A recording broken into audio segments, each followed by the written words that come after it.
This is cost effective. Cost effective. Cost effective. Cost effective. Cost effective. Cost effective. Welcome back to another episode of Cost Effective, where we put the effectiveness on your construction costs. Today we are here with our lovely host Mwende. So you say hi, Wata. Okay. Hi. Yeah, and we've been having very interesting conversations here, and today we are going to talk about the thorn in the flesh, which is when construction goes wrong. And it goes wrong a lot of times. More than we appreciate. That's true. So I don't know, we could dive right into it. That's just how does construction how could it go wrong? I mean, I feel like there's so many ways it could go wrong, but we could start with some of the obvious ones. yeah. For example, materials not being delivered on time. Either the order was put in late or the supplier in general just doesn't bring, and usually this stalls the project. You can find you don't have stones, something as simple as that. And you have to wait, because what do? There's nothing you can do. You have your... And you know, the thing is, it affects so many things because most of these workers on site are casuals. So you're paying them per day. So they come and there are no materials. So, but they've already come. And they're on site, and people are seated They'd have and gone waiting. to another site. They'd have gone to another site, but you still have to pay them. People are seated, they're waiting, and nothing is happening because you don't have materials. Yeah. Certain things cannot progress, and you have to wait. And so that could be, as we've said, as a result of so many different things, putting in an order late, or either just from your supplier. Probably you have a supplier who is not very reliable. We have things like weather, which I think we had talked about before in the previous episode. When things go wrong. So like I mean, like what you see for example, I'm just thinking, we experience very good weather in Kenya, in Africa in general. Yeah. Yes. Yeah, and we're blessed to be along the equator. Along the equator. Yeah, so weather seems to be stable, but how would weather in a situation? Yeah, it could really rain. You know, also again, I've also noticed, I think maybe because of global warming or something like that, you leave the house, you're dressed for a sunny day, and then by like 2 p.m. it starts raining, and properly raining. Yeah. And you know, there are times where the rain is so heavy, whatever is going on site or whatever is happening cannot continue. You cannot progress. You cannot tell your workers that they must continue despite the rain, because it has to stop. And there are days where it's every day at a certain hour it's going to rain. It's going to rain. So probably when it reaches like 3 p.m, there's no more work that's going to go on. And maybe ideally you should be closing at 6 or shutting down the site at 6. So I feel like weather is such a big a big factor, but not so much for us in Africa. Do you think it is? But you know, it's interesting when you're speaking about weather. I was just thinking about our meteorological department, and I don't know if you're ready for this discussion. I feel like last year we were told there's going to be extremely heavy rains. Yeah. At the time, guys were joking about buying boats. Yeah. What normally goes wrong? I mean, because you see, if we are to rely on the Met Department's predictions and forecasts, yes, we can make some decisions on site, and very and risky and yes decisions. But I feel like also probably it's an issue of lack of equipment, because and also technology, because what we have here might not be what guys have abroad. And so for them, it's easy for them to predict that this is going to be the weather, and you can do this at a certain time and during a certain period. But here, if you were to rely on the information that we're given, I feel like most projects would be stalling every now and then, because you'll just be told there's going to be heavy rains. Prepare. Yes, and you're prepared for it, and then nothing happens. But I'm just thinking, I mean, in terms of responsibility, as because I get the picture that you're viewing this from a contractor's point of view. Do you think the onus should be on the contractor to now double check these things to make sure that they're taking weather, a small aspect like weather, into consideration? Do you know, I think with, again, as we say in Kenya, we don't have predictable seasons. You see, the way if you're abroad, maybe Europe and whatnot, you can tell it's winter. So it's likely going to be like this. In Kenya, unfortunately, it could be January when we expect it to be sunny, hot, warm, and then it just starts raining. Yeah. There's nothing the contractor can do. I don't think there's a way for them to predict it. I don't think it's a cost. I don't even think they would be able to hire anyone to be able to help them with predicting, and we just rely on what we have, and that's our department that sometimes is accurate, sometimes it's not. Yeah. So in essence, we classify weather as acts of God. Acts of God. Yeah, but in essence, in a broader sense of construction going wrong, I get the feeling or the idea that it necessarily won't be hinged on these small things. I've heard very scary stories out here about what could go wrong. Yeah. Yes. And probably, I mean, because of your background in real estate, Yes. maybe we could dive into this thing. I hear there's a big animal, a big elephant in the room called off-plan. Off-plan. and I think that's what we were discussing before. And I was saying, there's a point in time, off-plan was I don't know how to describe it, but there are very many people who are buying properties off-plan. And that was because you'd get it at a discounted rate. So the developers would come, sell this idea to you, and sometimes they would even probably start the project, do a show house. So they have a sample house where you'll come and see, and you'll be told these are going to be the finishings. This is going to be, I mean, the house is basically going to be like this and like that. And you'd believe it. You'd buy into it. And because you're saving so much by buying off plan, you would go ahead with the idea. And then you've already bought the property. We had such a similar situation. People came, paid money to an international developer. So he was not Kenyan, and he comes, he has this idea, he has a piece of land, he has his team, he's basically selling the dream. And he shows you people, and I think what worked for him, he was living in a very affluent area. And in fact, in the estate that he was living in, he sold majority of his houses there. To his neighbors. And very many of these neighbors were also expatriates. And they believed him. And they knew, this is our neighbor, this is someone you've bought that trust. You know that this is so-and-so. They're going to deliver what they've told us. And so the project goes up. And of course, we know that the shell is usually the cheapest part of construction. Before you go get into that, for our listeners and our viewers who may be wondering what off-plan is, this is basically this development has been designed to a point where, as Mwende has said, they have the visuals, and they have gone as far as doing a sample house on that proposed piece of land.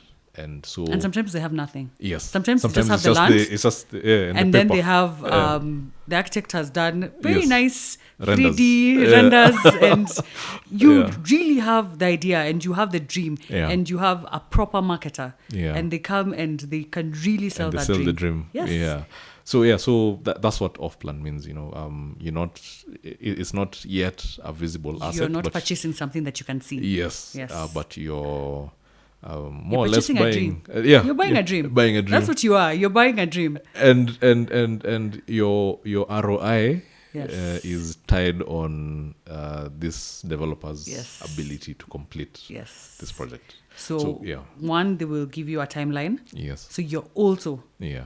praying and Yes. hoping that they're going to deliver this project Yeah. within the stipulated timeline. Yeah. Again, the other issue is Mm. I will tell you this house is going to be exactly like this. As we've said, there are some who even have show houses. To the detail, even the kitchen, the tiles, everything. I will show you exactly how your house is going to be. But what assurances do you have that? None. Actually, it's just they- me telling you that this is how your house is going to be. Yeah, actually, I have some bit of beef with show houses. Yes. Because we'd walk in and everything is optimized. Yes. Even down to the size of the furniture. Yes. But we forget one thing, that where we are living right now, Yes. we have furniture. We have furniture. and you know, the funniest thing is, I have seen show houses on different properties. So Yes. Yeah. this is a piece of land. Yes. The show house is not here. It's been done somewhere else. Somewhere else, So yeah. I'm going to see a show house somewhere else Yeah. for a different property. And I'm supposed to believe that show Yeah. house is going to be replicated into what Yeah. that's that property that we're buying into. Yeah. And so you come because you have been told you'll be given a discount of, let's say, 20% because is you've bought. significant, That's yeah. a very significant amount. Yeah. Because let's say an apartment is the ones who will buy it once it's completed is 25 million. 20% would come to what? A discount of how much? 20% of that. Let's calculate that. Roughly 5 million, Like right? about 5 million, yeah. Yes. So that's a huge amount. And because you want to save, Yeah. you want value for money, Yeah. you decide, this is it, I'm Yeah. going to buy. And you buy. And as I was saying, the international developer did the shell and decided, I'm done Yeah. and I'm going back to my country. Yeah. And he left. And most of you have bought. And the worst thing is, things like the lift is just an empty space. You've bought on the topmost floor. Oh my goodness. The staircases, there's the staircases, Yeah. but there's no railing. It's They're not finished. Yeah. And so, in as much as you come together and say, okay, we're going to do the interiors, first of all, you don't even have the money to do the common areas. that's true. So you only have you don't even have the money. You already paid for you've the already house. paid for it. So Yeah. you're going out of your way or out of your budget to get some money to be able to now complete your unit. And you complete a unit, but getting up to your unit is a nightmare. So even when you have visitors, they're literally walking through a site to get to your construction house. site. It's a risk. It's a risk. Yeah. And you've already paid money. Yeah. I also have seen where people are told this is going to be it. The project is going to start on this date. You buy. You buy units. And then we've agreed in 2 months' time, it's going to be groundbreaking. And nothing happens. It's just 6 quiet. months pass. Yeah. A Radio year silence. passes. Yeah. You've already bought. Yeah. And these people tell you, Yeah. just wait. We're going to start. We're going to start. And it never starts. It never takes off. What happens? Most of the time, the people who have bought into the project, you're told, okay, here's a piece of land, sell it and see what you can get from it, and you divide it amongst yourselves. Also, if you're unlucky, you will find a developer who has taken a loan against that piece of land. Oh my goodness. So even as you're being given that land to be told, It already has. It's an encumbrance there. it's something else. So you cannot even sell it. There's nothing you can do. Yeah. And as much as, yes, there are ways to remedy this, you can tribunals, you can take them to court. It takes so much time. It takes so much time. And as we've said, you have sometimes international developers. Where are you getting them from? Yeah. And even not bringing into perspective the emotional toil that would take you through, because this is money that you've lost. You've taken a loan. So there's You're still interest. servicing. Yes. So you've taken a loan because you were saying, I don't want to pay rent anymore because my family must stay in a home that we own. Yeah. And then you don't have the home anymore. So there's so many things that could go wrong. And I think the off-plan thing is such a risk. You might say the discount is worth the risk, but is it really? Because if you think about it, again, at the end of the day, you might also get a finished unit. Yeah. We're not saying you will not. You will always not get a finished unit. You will get a finished unit, but the interior of the unit, you may have the to finishings, Yeah. you might have to, before you move in, redo almost everything in the house because of poor workmanship, quality of materials used, Yeah. and it's also not up to your standards. It's not up to the standards they promised. So would I advise? Absolutely not. But when it comes to savings, it's such a give and take. But it's such a give and take. But what I'm thinking is, you did mention remedies. Say there's someone listening right now who finds himself in a situation like this, because there's been quite a number of cases in the media as well that a developer took money from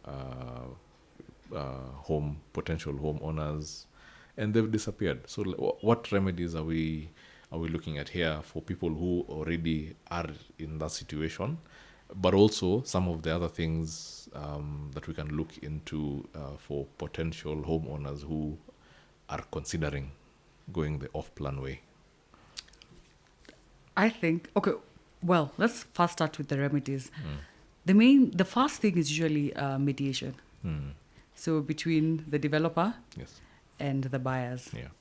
And because before I have dealt with a property where Institution of Surveyors of Kenya came in, they got a mediator who was the company I was working for. We came and valued the property. So from valuing the property at where it was at that point in time, we could tell how much the developer had used. We knew how much the developer had collected from the said buyers. And so we knew he had a balance. He could not come around and say that. A balance owed to the Yes, investors. to the investors. So, of course, it's an incomplete building, but he wants to come and say, your money is done. Your money is finished. He couldn't complete the building. But we know that's not true because we value the property. We know how much you have spent already. So usually the first thing is mediation. If that doesn't work, now there's a lengthy process of court. Litigation. And now the issue with litigation, one, you're going to have to pay lawyers. It might take so many years. Yeah. And like that particular building, if I may speak on it, by the time there was mediation, the quality of the building had also deteriorated. Yeah, because it's been exposed to it's been exposed to weather elements, to so many things. Yeah. It was left incomplete. Yeah. So even what you're getting, there's so much more work that you have to do. Remedial works have to be done. Yeah. So it's such a, I don't know. Even by the time you're actually coming to what do I call it? A middle ground. Yes. The building is actually deteriorating and it's not being utilized. So there's that. And then I wouldn't say there's a way for you to protect yourself, to be honest. Because again, as I've said, you will sign the contracts or you will sign the sale agreements and this has been promised. At the end of the day, when the developer decides that I don't have any more money or the project stops here, what can you do? What can you really do? Well, I've just, as you were speaking, I've just been thinking about it. And I think this personal responsibility now comes down to the buyer. Yes. In this off-plan arrangements. And I think there's a very interesting phenomenon that I normally witness in most of the construction projects that I'm involved in, which is called, we'll call it get their righties. Okay. Immediately the pen hits paper and they're signing these things. They want that construction project to be completed tomorrow. Yes. And it somehow carries out in the attitude of of the buyers. So sometimes they tend to gloss over very minute details. In the You contract see, or in the contracts, sale agreement? Okay. those sale Yes, agreements, yes.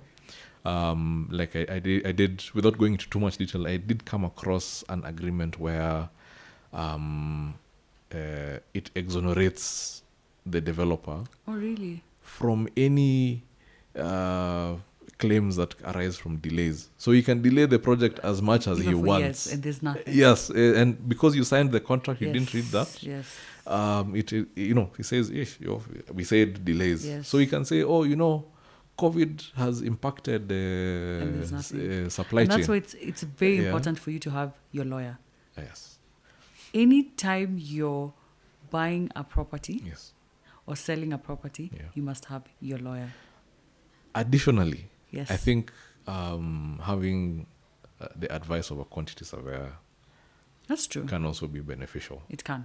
because it exposes you to things that would heavily be nuanced in these contracts that protect the developer. The developer. In case of any Yes. fraud or whatnot, they Yes. can be able to just comb through Yes. such contracts. But also, I'm also thinking probably... And also, yeah. one more thing, sorry, It's okay. Go ahead. before I forget. Yeah. You need a valuer, because Yes. I can come and tell you this apartment is worth this. Mm. And because you have no experience whatsoever in the construction industry, Yeah. you'll believe what I'll tell you, Yeah. because you don't know any better. Yeah. And the minute you get a professional to come and value your property, Yeah. they will be able to tell you it's overpriced. Yes. That's a market rate. Yes. It's okay. It will almost never be underpriced. Yeah, of But at least you will be able to tell Mm. what I'm paying for is what I'm going to get. Absolutely. And then you have your lawyer who will be able to advise you, one, be able to read the sale agreement Yes. and understand it. Because again, there are legal terms in the sale agreement. There are certain things you might not understand. Yeah. There are certain, what do I call them? The law protects a buyer also. Mm. And you might not know this. Because for you, True. probably, maybe it's your first property that you're buying. So you don't know how you're protected by the law and how you're not protected by the law.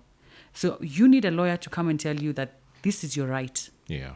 This you need to demand for this. This needs to be altered in the sale agreement. This needs to be included in the sale Absolutely. agreement. Yeah. And at the end of the day, this is what needs to be delivered. So the minute you don't have legal counsel, you're exposing yourself. Yeah, it's a shot in the dark. And Yeah. actually, You might think you're saving costs, but Yeah. now you will pay for that legal. down the line. Yeah, down the line, With when nothing tears. your expectations have not been met. Yeah. It will end in tears. That's true.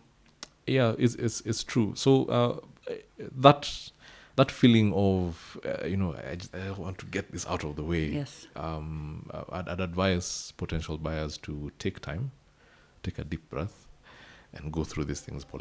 That's true. Slowly, just to be able to understand.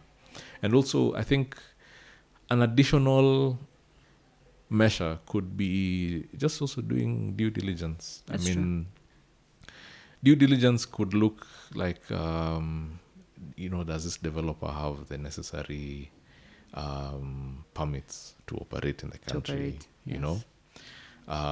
It would look at, okay, what is this developer proposing in terms of, the cost of this project? Like you've rightly said, a valuer can be able to point out that, this guy is selling you a pipe dream. Yes. It Or is what's not realistic. for that cost, you're not going Yes. to get what you believe you're going Yes. to get. Now, on top of that, does this developer have the right team? It is in your right as a buyer to be able to get access to this information. You want to know, are you using a registered architect? Are you using a registered quantity surveyor? Have you planned the work well? And even at the point of saying that we want to start this project, you say, okay, fine, have you acquired the necessary permits? That due diligence goes a long way, I think, It does. in putting these guys into check and sifting. We would say, okay, this is a serious development. Show us other developments that you've done that match this. Like, where's your portfolio? And also another thing is Yeah. is also the property itself, because we've had people buying properties on land, Yeah. the title has been used to secure a loan. To secure So you loans. cannot yeah, get yeah. sectional. Yeah, titles. Yeah, So I own a property, yeah, but I don't have a title. yeah. That's also part of due diligence. Yeah, as and, well. and that's yeah. why also, again, we're saying you might not know all these things Yeah. because probably that's not your field, that's not your area, or you're a first-time buyer. Yeah. And that's why you need a lawyer to come and tell you, this is what you need, this is what they need to give you, this is what they need to show you, that they have a clean piece of Yeah. land, even as they're telling you it's off plan or it's completed, but the property is clean. Yeah. Well, given, I mean, there are developers out here who are genuine Yes. and who offer, good off-plan bargains, and they actually complete their projects. And they do. Yeah, but what we're saying is, generally, There's a risk. people should be careful. Take the time. Yeah. I mean, even, and that's what I was saying, even if I take the time to really read, go through the sale agreement, and I have my lawyer, Yeah. but I've done everything that I could do as a buyer, but the project just stalls. That's what I'm saying. yeah. There's such a big risk because Yeah, some yeah. things are beyond your control. Yeah. And it's very different from going and you're told this is the exact unit you're buying. Yeah. This is what you're going to get. Yeah. Not a show house that things could change and you're told, oh, that specific material or, that finishing, we couldn't get it. So we substituted to something else Yeah. Yeah. because we still had to finish the house. So when you're going to buy, it's very different when you're going to buy and you're told, this is what you're getting. This is what you're seeing. So at the end of the day, it's a risk. It's a very huge risk. Yes, you will sometimes be lucky and get a developer who will actually give you what you paid for. Yeah. But in Kenya, sometimes we don't we don't always get what we pay for or what we expect to get, And as you've said, you've taken a loan and you don't want to go through that lengthy process of going to court and litigation. It can be Draining. It can be draining. Yeah, but it's interesting that you say that because we've never really seen prosecution of these cases. We will just hear the story. Yes. People are shocked. People become judgmental. Kwani ulikuwa but as in how could you not? But nothing. Really nothing happens. ever. And that's why you'll see if, let's say, your unit is incomplete. Yeah. Someone will go out of their way Yeah. to probably borrow again to be able just to finish. and move Because in. you just know at the end of the day, Yeah. nothing might happen. Nothing might come out of litigation. We're not saying it's all the time, Yeah. but rarely will you hear that this has happened, and then you will just see the same developer that lied to you with another project. It's another project somewhere else. And you're so bitter, and you come together as buyers, They the never go to jail, homeowners, these guys. and Yeah. nothing happens. Yeah. Yeah. So it's very unfortunate, but that's one of the things that could go wrong. Yeah, but so probably this could also be a somewhat a call for help, that more needs to be done to protect. More definitely needs to be done to protect the buyer. Yes, in terms of that. But there's many other ways in which construction can go wrong. That's I true. think we've all been in projects. Yes. I've actually been in projects where people have fought on site. Is it the team, the professionals, or who's fighting? Yeah. Egos clash. Yes. And it plays out in an ugly way. So you come into a situation where the contractor has done something. Yes. Okay, he has done some scope of work that he was Yes. instructed to do. But in the meeting, at the inspection meeting, we come and the team is like, "Hey, Who approved? What happened here?" Yes. Contractor is like, I was instructed To do this. to do this the to make slab, these for changes. example. Yes. Done an entire slab, is Yes. cast it and whatnot. The engineer is like, "Hey, I never issued any instruction like this." Yeah. And the only reason this thing came up is because I did not approve for the payment of that scope of work. Yes. Yeah. So the contractor is like, hey, I have done the work. I need to be paid. I need to be paid. So yes. you're like, okay, this is additional work. Yes. Prove where it came from. There's no proof. Because there's no written paper proof. trail. Yes, Yeah. nothing. There's no It's just word of mouth. There's no written instructions. Yes. You know, so it became quite an ugly scene. But it also just points to something that happens in construction, which is a lack of proper communication. That's true. Yeah, so you find that there's normally situations on site where instructions have been given, but they've not been recorded in the instruction book, which is something that must be there. Must be there, yes. And then now that instruction is carried forward to the quantity surveying team, which now values, puts a number Yes. on that instruction, Yes. which you send it to Yes. the client to approve that we want to do this and this and this because of this and this and this. This is how much it's going to cost. Yes. Then now the client says, okay, proceed. Proceed. Or he says, do Yes. not proceed. Yes. But this guy has now jumped the line. And It brings brings chaos issues. It does. down the line. Yeah, which is I find is a big problem. I don't know if you've experienced anything like that. and I think I Yeah. think the main thing, first of all, is everyone needs to understand the other person's role in Yeah. construction. Yeah. As a team, I need to know this is my scope, this is the contractor's scope, this is the engineer's scope, this is the architect's scope. There has to also be a clear Yeah. communication channel. And that's why I think sometimes projects these days have project managers. You picked it out of my mind. Yes. So a project manager, just to be Yeah. a focal point for Yeah. communication. Yeah. So everything passes through this person. Any form of communication, any form of instructions, anything has to be through this project manager. And so now communication is clear, everyone's role is clear, and there's no misunderstanding. Even when instructions are issued, they're written down and properly and clearly communicated to the client. Approval is given, and then the works can be done. So I think this just points to cost control, Okay. which is I think one of the most important functions of quantity surveying in any construction project.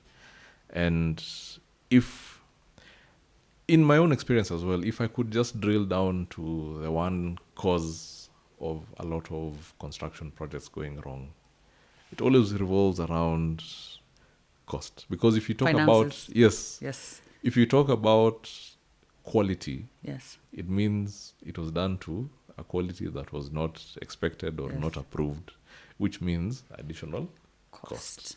Yes. If you talk about the ambit of time, the contractor has spent so much time on site.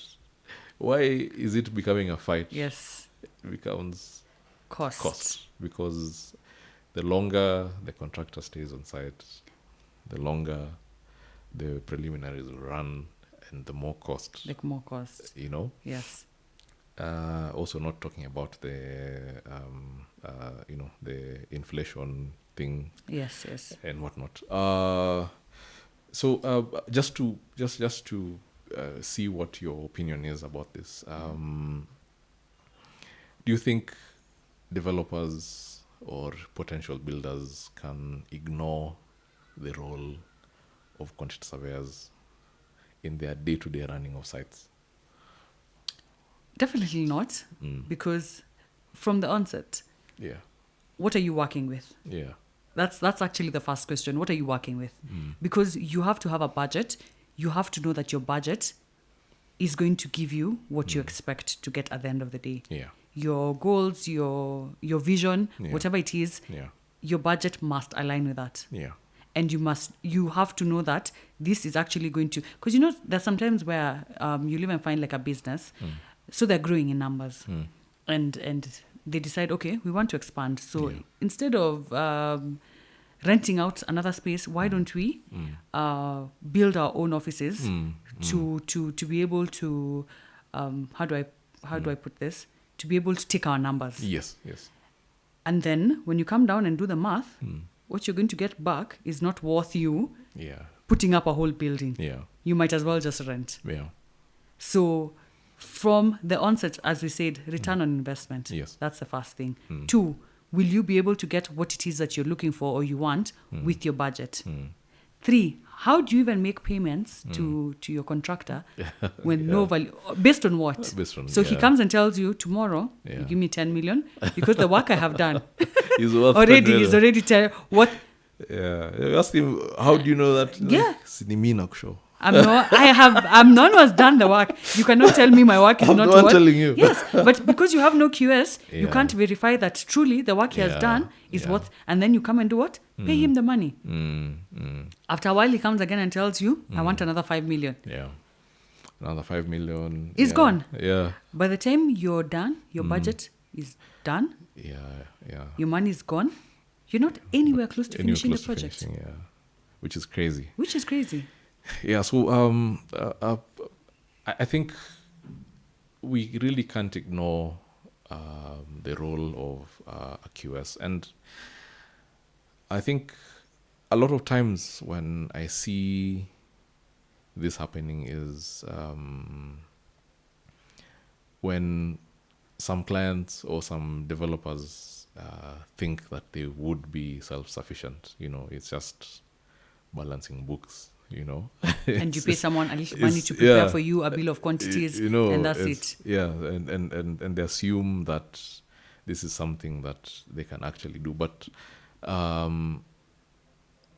construction projects tend to be very tiring, especially when you're involved in the day-to-day.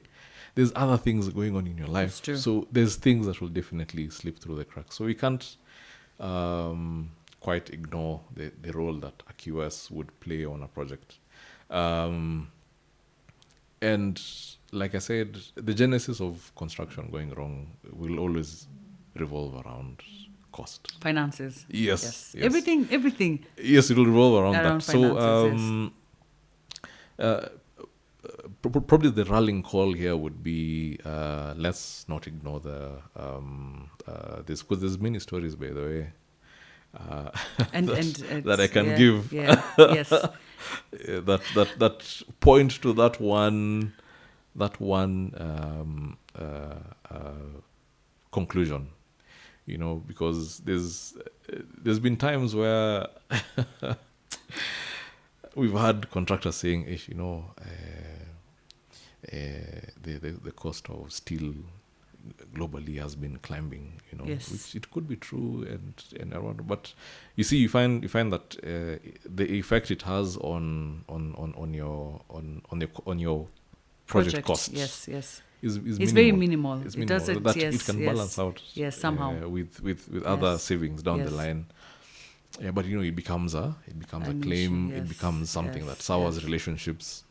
Someone will start saying cost of fuel, cost of diesel, and whatnot. In as much as yes, So going they to are. site is an issue. Yes, they are It's costing legitimate. me more. Yes. They're legitimate claims, But but you should have factored that in. yes, Now, Yeah. that's where when you have your QS as a contractor, yes, and now they're preparing your bid, they need to factor in certain risks, because it's not going to be smooth all along. all along. Yeah, that's So in as much as you're factoring in your profit, you must factor in some risk. yeah, And if you don't, absolutely. you can't come and start saying fuel prices.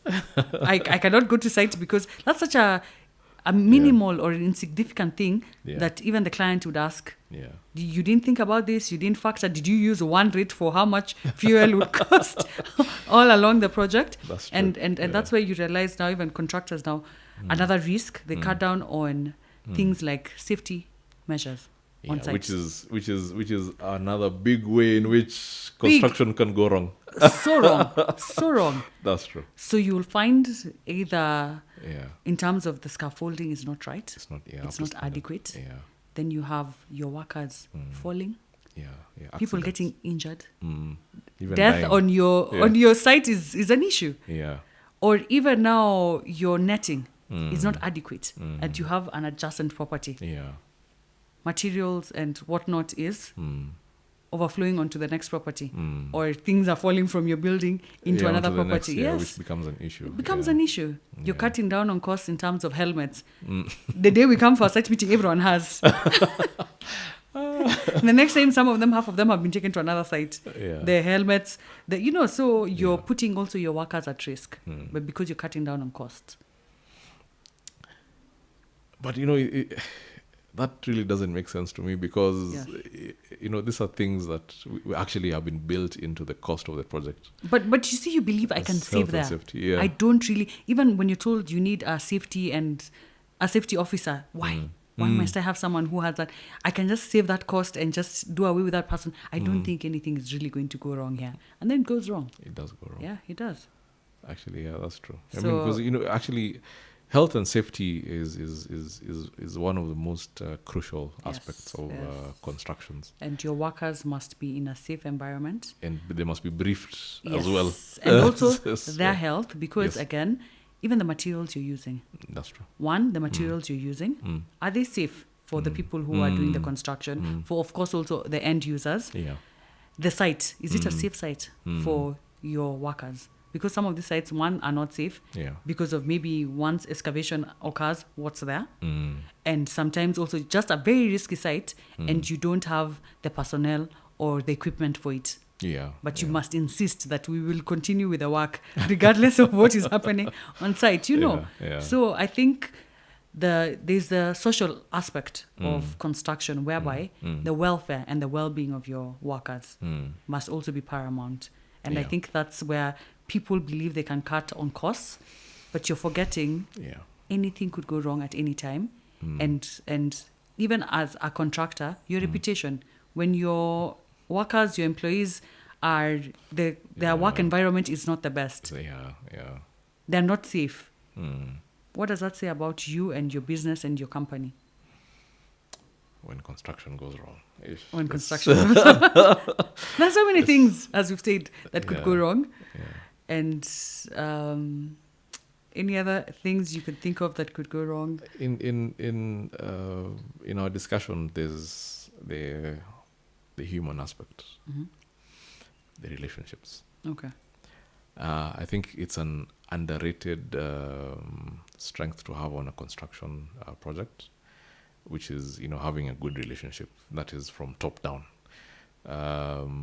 and one of the most prevalent way in which I've seen this breaking down is when the client now discards the use of professionals.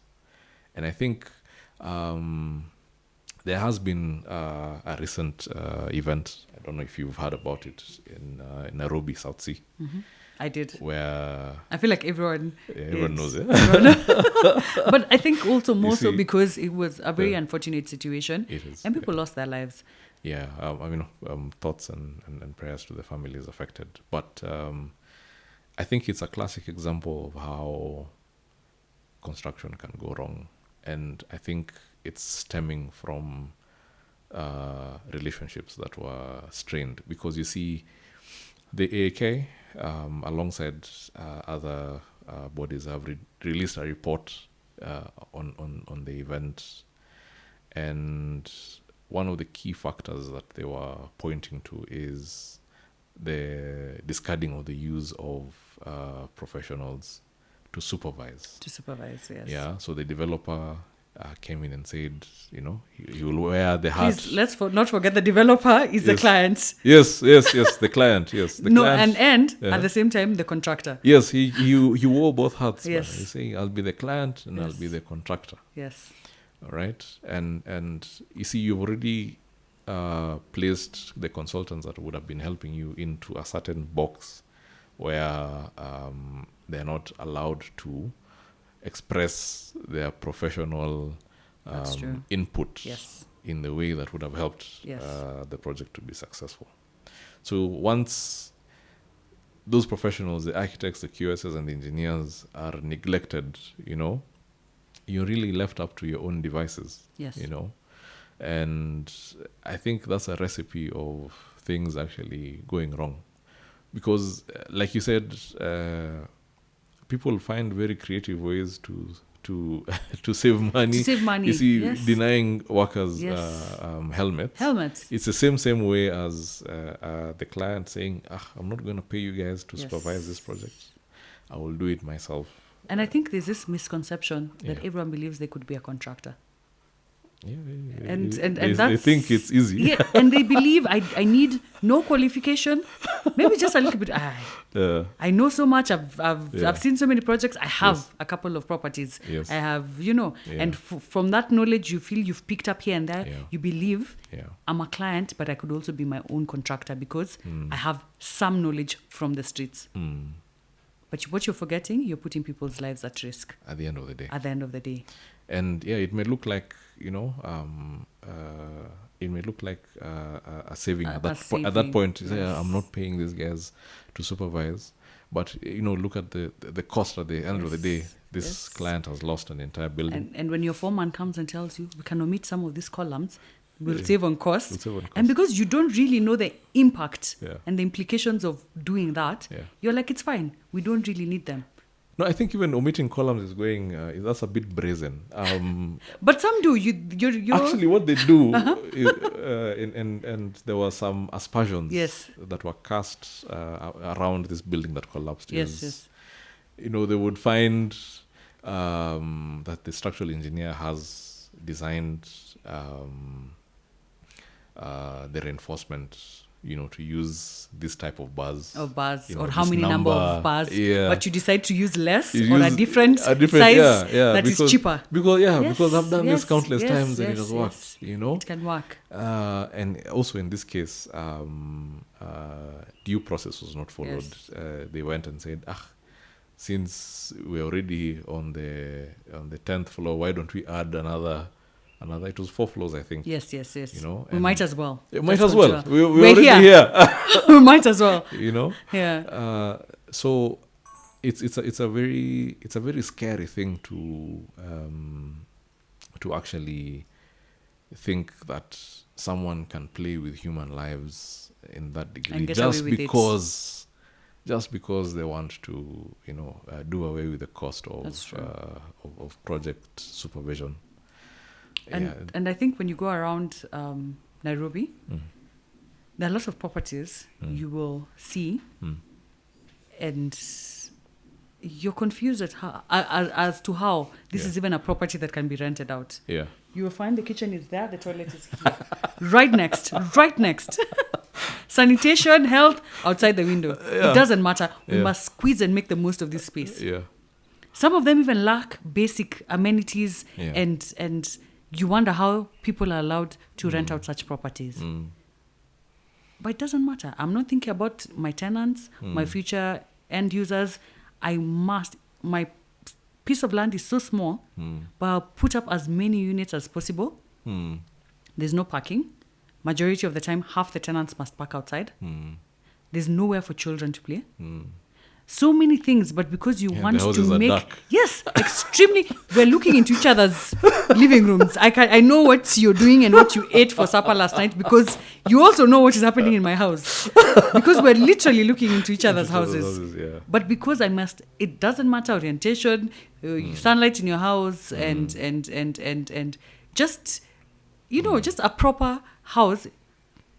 So it's interesting. I'm trying to see your angle here. Yes. You're bringing another very interesting angle Yes. here, and actually this is construction going wrong in the sense that, are you saying that there is no strict oversight from the authorities that I feel that like actually there's approve? None. There's none. Some Yeah. of these areas, as I've said, Yeah. you will see the houses that are being rented out, and if the law is being followed, this should not be a house that is rented out to anyone. By law, you mean the building code? The building codes, Yes. because one, they lack basic amenities, and even as we're saying, health issues, plumbing issues. You cannot have a toilet literally right next to the kitchen.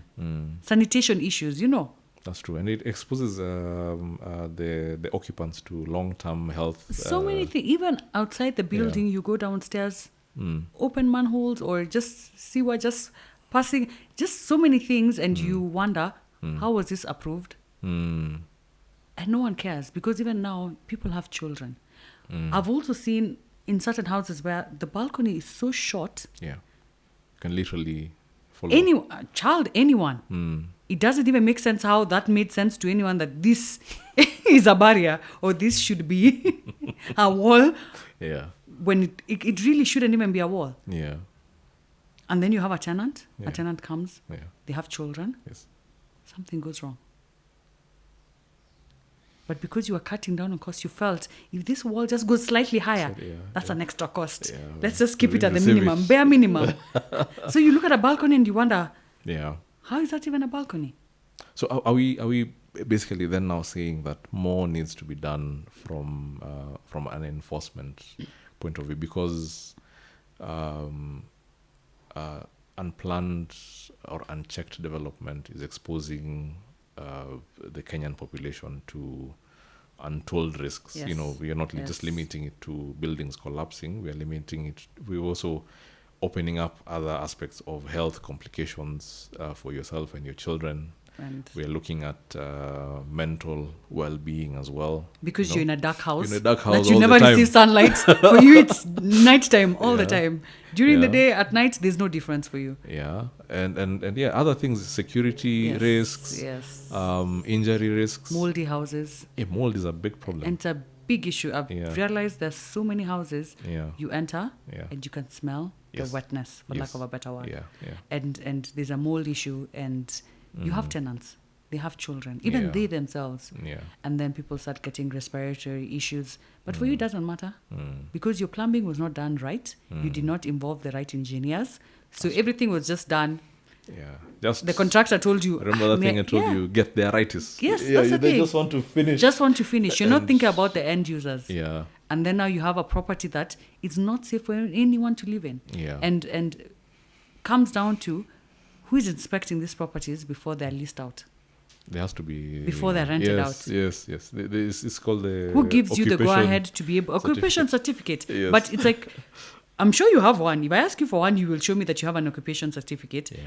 But if you look at the property, So are we then also saying that it's because the users or the occupants don't know any better, or is it just that it's just a cross-cutting problem that we've accepted as normal? I think one, I've realized the biggest thing is tenants do not know their rights. And I feel like that's a whole other episode where we need to cover your rights as a tenant. Because you have so many rights, but we do not know them. So the landlord will tell you this, and you will go by their word because you don't know your rights. You need to know your rights. That's the first thing. Second, sometimes our budgets are limiting. Yeah. And maybe because it's closer to your place of work It's- or your child's school, Yeah. and you really don't have an option in this area, this is the only thing the I can only afford, available, yeah. you take it. It's an issue of desperation. Mm. So they're also taking advantage of. All that desperation. Exactly.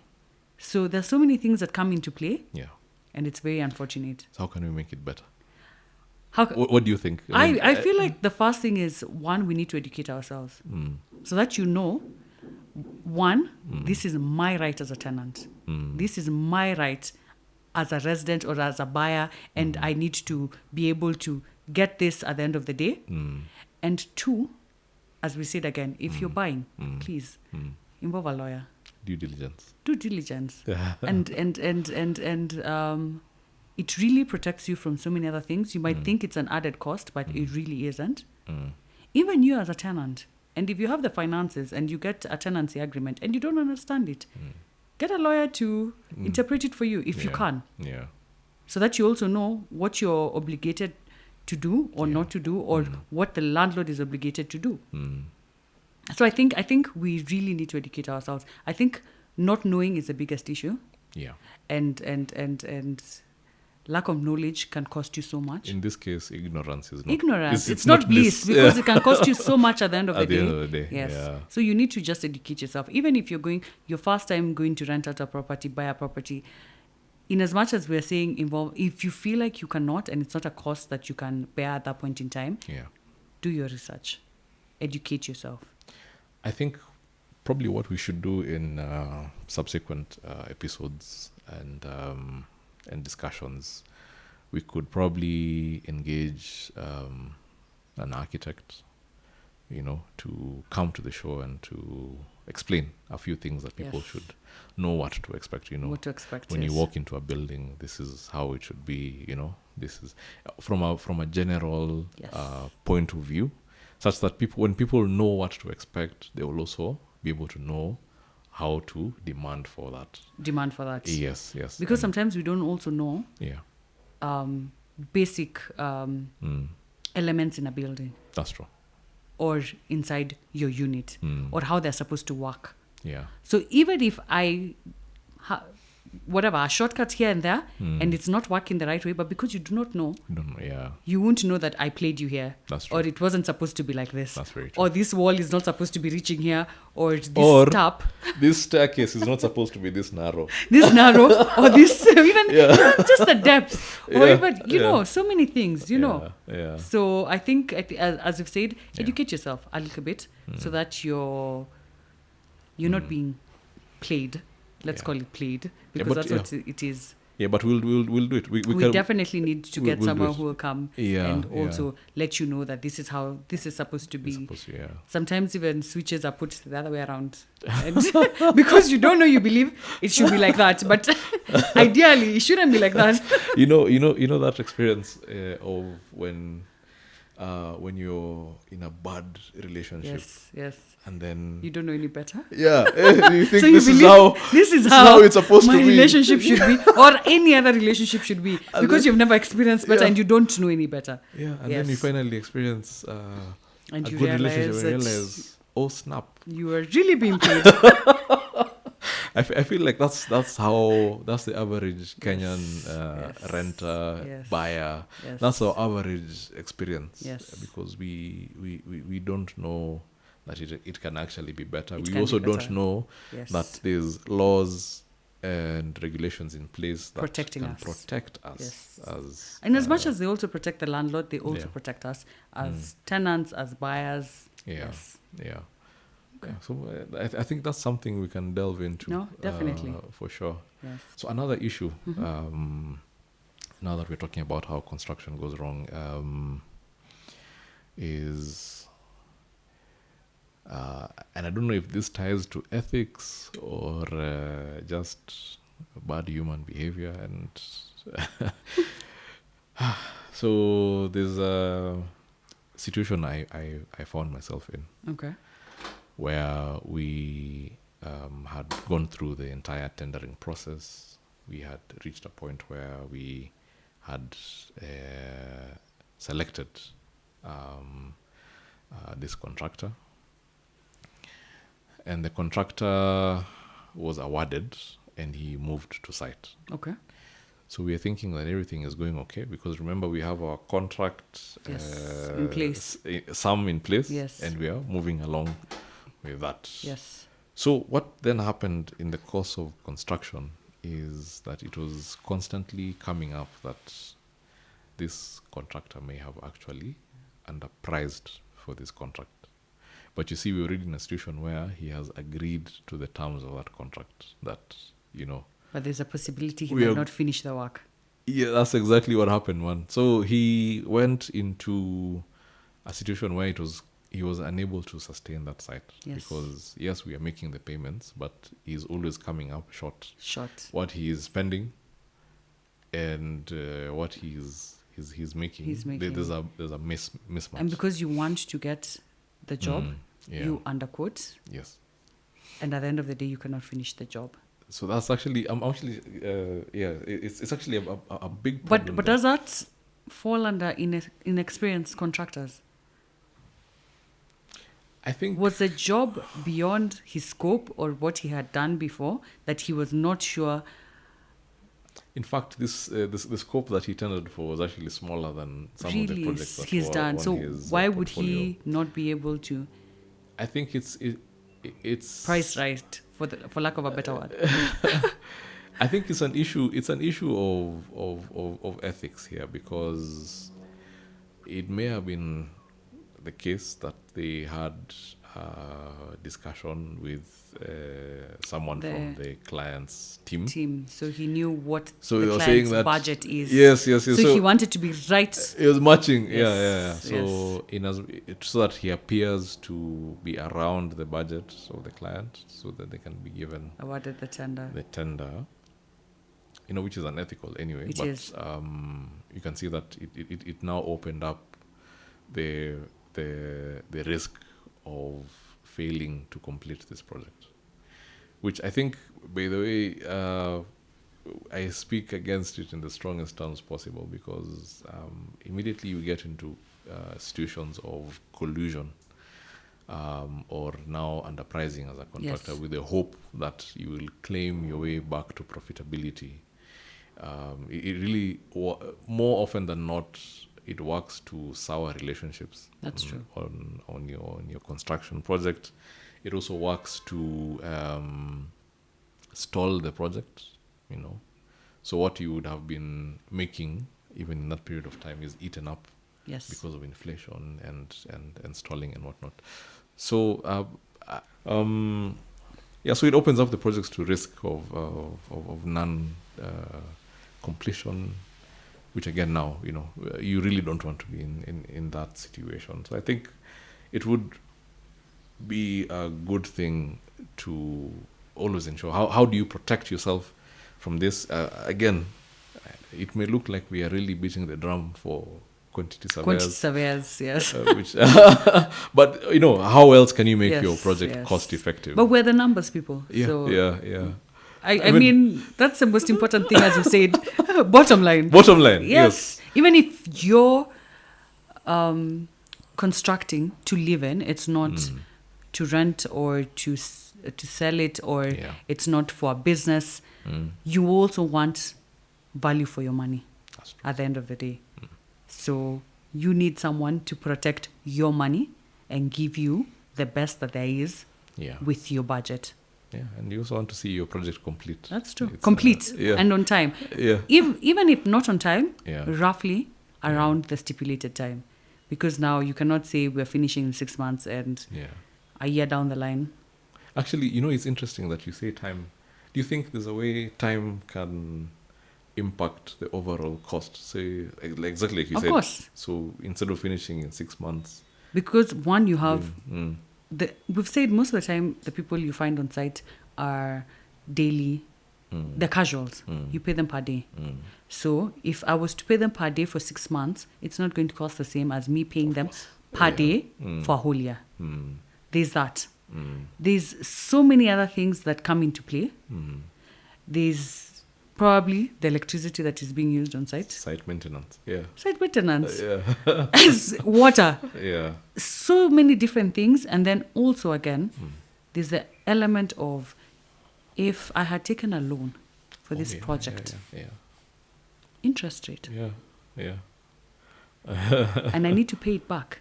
But I'm not getting anything back from this project. So how do I pay it back? And we're still delaying. So there's so many factors that come into play. Interesting. Actually, whether it can actually spiral a and project. Most projects that they do that are supposed to give them some income or business related are usually with money from a loan. That's why time is so sensitive, because there's interest rate on this money. I need to pay back this money. So I need to start making back money. That's true. Yes. Construction. They call it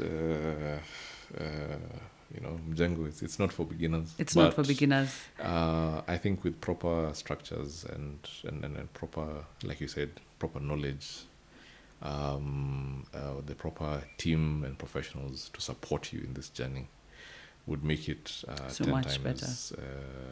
Because I've even seen some people, you start your project, it's your personal home, and by the time you're done, you're on contractor number 4. He's not the contractor that you started with. So many issues along the way, issues like what you've said, underquoting, and then they can't finish the work. Then you have to move on. You start a contract with a second contractor, or not doing what they're supposed to be doing. Quality issues. Yeah. Yes. Yeah, interesting. All right, Yes. so you can let us know as well if there's any other ways construction has gone wrong for Has you. gone wrong. We'd like to hear your stories. Yes. Do leave some comments for us, and yeah, we can discuss them in subsequent shows. Yes. Thank you.